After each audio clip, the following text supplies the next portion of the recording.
Head master చాలా strict. అప్పుడు మళ్ళీ ఫెయిల్ అయ్యాను. మళ్ళీ పిలిచాడు ఇంటికి. నా మనవాడిని ఎందుకు ఫెయిల్ చేసావు అన్నాడు. వీడికి ఏం రాదు సార్. ఏమీ రాదు సార్ అన్నాడు. నాకు నిజంగా ఏం రాదండి. ఏబిసిడీలు రావు, అలు రావు, 2+2 రాదు.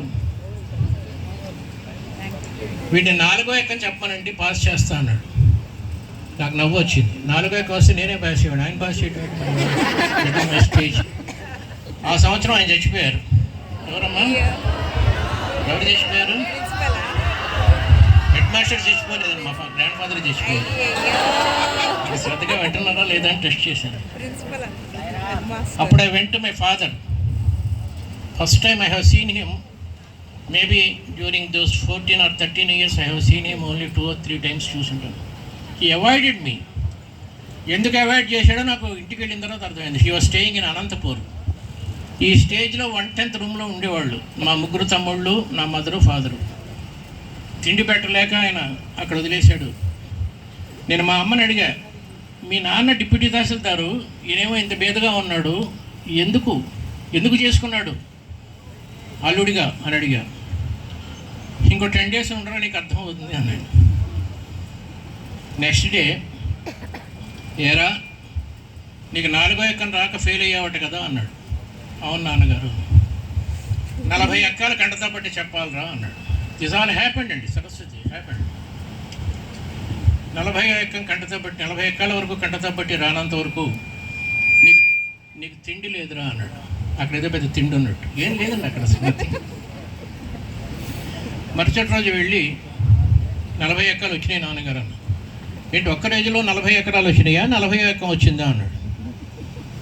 అన్నీ వచ్చినాయి. 23వ ఎకరం చెప్పరా అన్నాడు. వెనక నుంచి చెప్పనా ముందు నుంచి చెప్పనా అని అడిగాడు. నాకు అర్థం కాదు.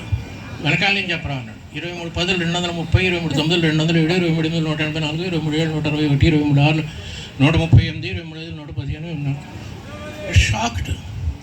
మరి ఇన్ని తెలివితేటలు ఉన్నవాడు ఎలా ఫెయిల్ అయ్యావరా అన్నాడు. నాకు ఉన్నవి తెలివితేటలు కాదు నాన్నగారు, జ్ఞాపక శక్తి ఉంది నాకు. My grand father use to tell me all shlokas. జ్ఞాపక శక్తి వేరు, ఇంటెలిజెన్స్ వేరండి. ఆయన నా ముందు ఎవరో స్పీకర్ చెప్పారు, ఇప్పటివరకు మీరు చదివింది వేరు, బీటెక్లో చదవబోయేది 100% కరెక్ట్ సార్. తర్వాత చెప్తాను. ఆ మరుసటి రోజు మా వంటింట్లో నూనె మాయమైంది. ఎవరు తీసి మంచి నూనె నేనే తీశాను. కొబ్బరి నూనె దొరకలేదు, తలకి రాసుకుంటాను. అంత అవసరమా అన్నాడు. తలకి నూనె అంత అవసరమా? ఈ రోజు నుంచి లేదు నూనె. ప్రామిస్, లాస్ట్ 65 years నేను తల కొబ్బరి నూనె రాసుకోలేదండి.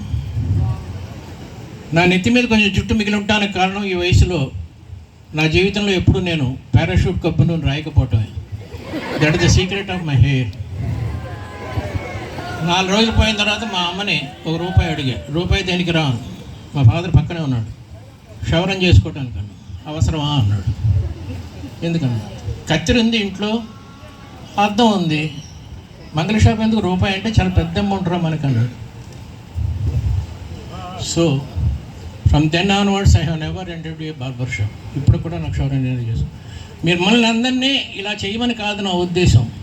A good parent how he guides his children అని చెప్పడం నా ఉద్దేశం.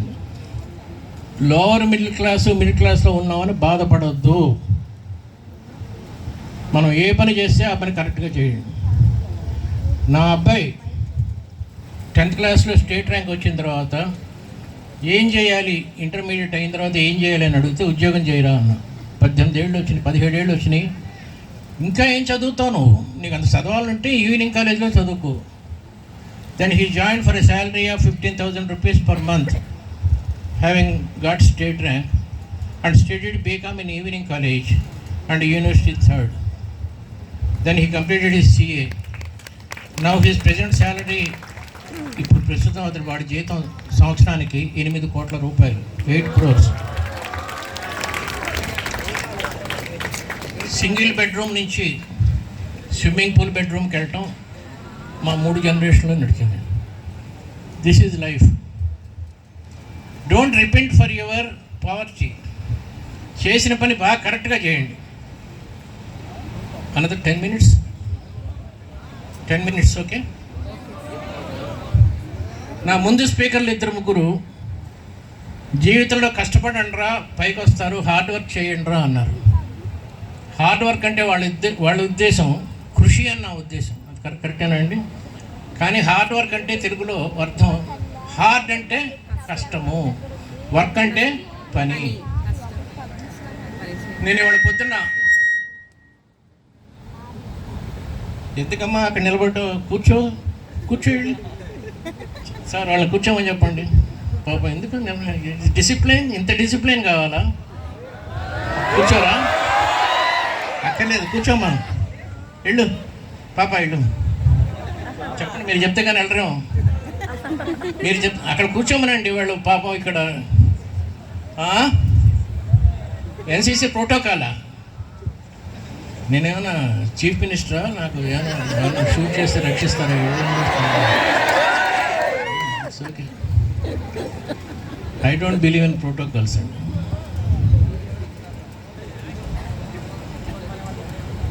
హార్డ్ వర్క్ అంటే కష్టం. మీ చైర్మన్ గారి ఛాంబర్ పక్కన డోంట్ డూ హార్డ్ వర్క్ అని ఉంది. చూడగానే నేను లేచి ఆ ఛాంబర్లోకి వెళ్ళా. భలే రాశారు సార్ ఇది, I never believe in hard work అని. మీరు నవ్వటం మానేసింది అందుకే. పొద్దున్న సారీ 8వ క్లాస్లో ఎన్నో క్లాసులో మొదలుపెట్టారమ్మా, కష్టపడమ్మా జీవితంలో పైకి వస్తామని ఎప్పుడు మొదలుపెట్టారు? 3rd స్టాండర్డ్ నుంచి మొదలుపెట్టారా? నమ్మకో కష్టపడు అన్నారా లేదా? నవ్వుతూ కూడా ఉండొచ్చు, నవ్వుతూ కూడా లైఫ్ ఎంజాయ్ చేయొచ్చు. CA 4 years కోర్స్ అండి, నాకు 3 yearsలో అయిపోయింది. ఇదే కష్టపడలేదండి, నవ్వుతూ హ్యాపీగా ఉన్నాను. 3వ క్లాసులో మొదలు పెడతారు నవ్వకు కష్టపడు అని. 10th క్లాస్ వచ్చిన తర్వాత ఇంకా 2 years కదమ్మా ఇంటర్మీడియట్, కష్టపడమ్మా అంటారు. 2 years పాప ఇటు చూడమ్మా, నీకోసమే చెప్తున్నాను.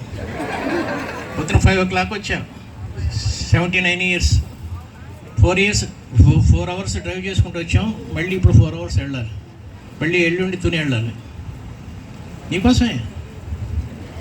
Treat me like your grandfather, మీ తాతను అనుకో. ఇంటర్మీడియట్ అయిపోయిన తర్వాత ఇంకా 4 years కష్టపడరా అంటారు. 4 years అయిన తర్వాత ఏమంటారు? కష్టపడి జాబ్ సంపాదించరా, నవ్వకో కష్టపడు. జాబ్ వచ్చిన తర్వాత ఏమంటారు? పెళ్లి చేసుకో కష్టపడు, పెళ్లి చేసుకో. పెళ్లి చేసుకున్న తర్వాత ఏమంటారు? నీకు కష్టపడటం అలవాటు అయిపోయింది కాబట్టి నీ పిల్లల్ని ఎంసెట్ చదివించు అంటారు. నవ్వకో సంతోషించకు అని చెప్పి. No, that is not life. విద్య నిగూఢ గుప్తమగు విత్తము రూపము పౌరుషాళికి విద్య యశస్సు భోగకరి విదేశీ బంధుడున్నన్నారు. అలాంటి విద్యను పట్టుకొని కష్టపడటం ఏంటండి? ఎంత బాగుంటుందండి. Take Archimedes principle. What is Archimedes principle? When a body is totally or partially immersed in liquid, it loses some weight which is equal to the weight of the liquid displaced. Is it not? I am a commerce student. What is the difference between phylum Protozoa and Porifera? ఎప్పుడో మర్చిపోయారు మీరు 8th క్లాస్లో. గుర్తుందా ఏమన్నా? అసలు protozoa, porifera, coelenterata, nemathelminthes, mollusca, annelida, arthropoda, chordata ఏం గుర్తులేదు కదా. ఎందుకంటే పరీక్షలో కానీ మీరు మర్చిపోయారు. చదువు ఒక బాధ్యతగా స్వీకరిస్తే ఏం గుర్తుండదు, ఏం గుర్తు. What is Newton's first law? What is Newton's first law? Law of inertia. A body continues to be in static or moving position unless outside force is applied to it. నాకు ఎందుకు గుర్తున్నాయంటే జీర్ణం అయిపోయింది. మీరు ఎప్పుడైనా noodles తిన్నారా? Yes or no? వంకాయ కూర తిన్నారా? వంకాయ 4 ముక్కలు కోసి మధ్యలో మసాలా పెట్టి వేపితే ఆ కూరని ఏమంటారు? ఎవరైతే గట్టిగా ఇంకో శాపం, చాలా దరిద్రమైన శాపం ఇస్తారు, చెప్పండి ఏమంటారు దాన్ని?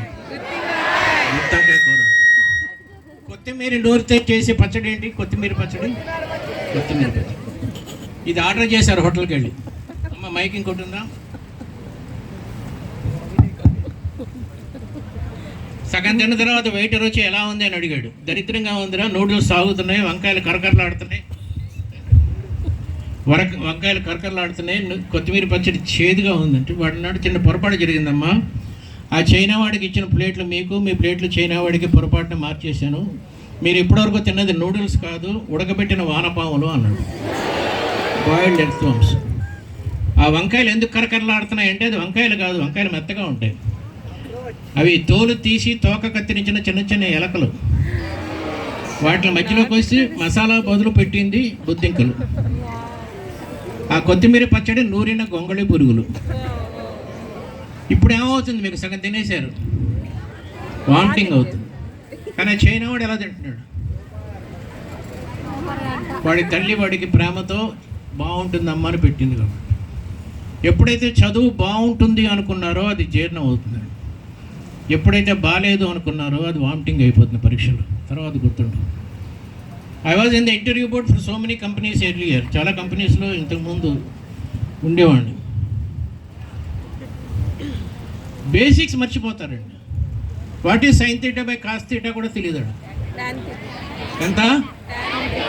సగం మంది మాట్లాడట్లేదు. What is sin theta by cos theta into tan theta by tan square theta?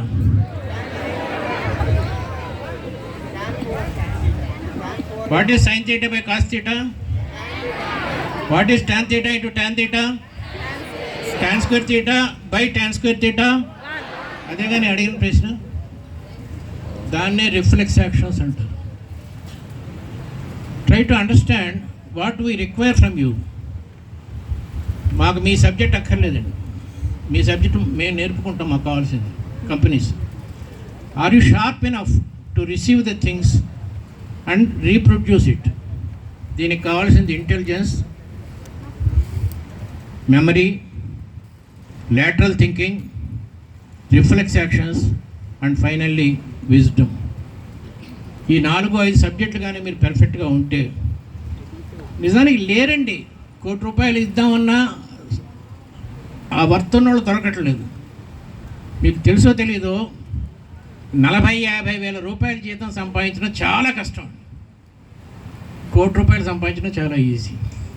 40,000 సంపాదించేవాడికి ₹1,00,00,000 సంపాదించిన పెద్ద తేడా ఏముండదండి. వాడు కొంచెం షార్ప్గా ఉంటాడు. ఆ షార్ప్నెస్ ఈ 4 సంవత్సరాల్లో నేర్చుకోవాలి. మీరు స్టేజ్ ఫియర్ పోగొట్టుకోవాలి, షార్ప్గా ఉండాలి, ముఖ్యంగా నవ్వుతూ ఉండాలి. లాస్ట్లో ఇంకొక పాయింట్ చెప్పేసి, చైర్మన్ గారు అబ్బాయి పర్మిషన్ తీసుకున్నానా? మీ పర్మిషనేనా తీసుకున్నది? ఈ 4 years దయచేసి ప్రేమలో పడకండి. ఆల్రెడీ పడి ఉంటే 8th క్లాస్లో నేనేం చేయలేను, పడకపోతే మాత్రం పడద్దు. ఈ 4 yearsలో ప్రేమలో పడితే వచ్చే నష్టం ఏంటంటే, మా కృష్ణవంశీ ఒక పాట ఉంది, ఈ వేళలో నువ్వు ఏం చేస్తూ ఉంటావు అనుకుంటూ ఉంటాను ప్రతి నిమిషము నేను అని. చదువు సంకనాగిపోదు. పట్టాభిరామ్ లాస్ట్ మంత్ చచ్చిపోయాడు, కౌన్సిలర్. అతని దగ్గరికి వచ్చే చాలామంది ప్రేమ వివాహాలు చేసుకొని విడిపోవటంగా సిద్ధంగా ఉన్నవారు. అసలు మీరు ప్రేమలో ఎందుకు పడతారు? ఎందుకంటే ఒక అబ్బాయి మీకు రికగ్నిషన్ ఇచ్చాడు కాబట్టి, మీ ఐడెంటిటీ క్రైసిస్ని తీర్చాడు కాబట్టి. మా సినిమాల్లో నేను అరౌండ్ 15 films చేశాను. హీరో ఎప్పుడు హీరోయిన్ వెనకాలే పడతాడు. హీరోయిన్తో పాటు 10 మంది అమ్మాయిలు ఉంటారు, క్లాస్మేట్స్. వాళ్ళు ఎవరిని చూడ్డు. పాప మాట్లాడకమ్మా, కళ్ళ చూడమ్మాయి, మాట్లాడు. నీ గురించే చెప్తున్నా. ఆల్రెడీ ఉన్నావా? అయితే మాట్లాడుకోమ్మ.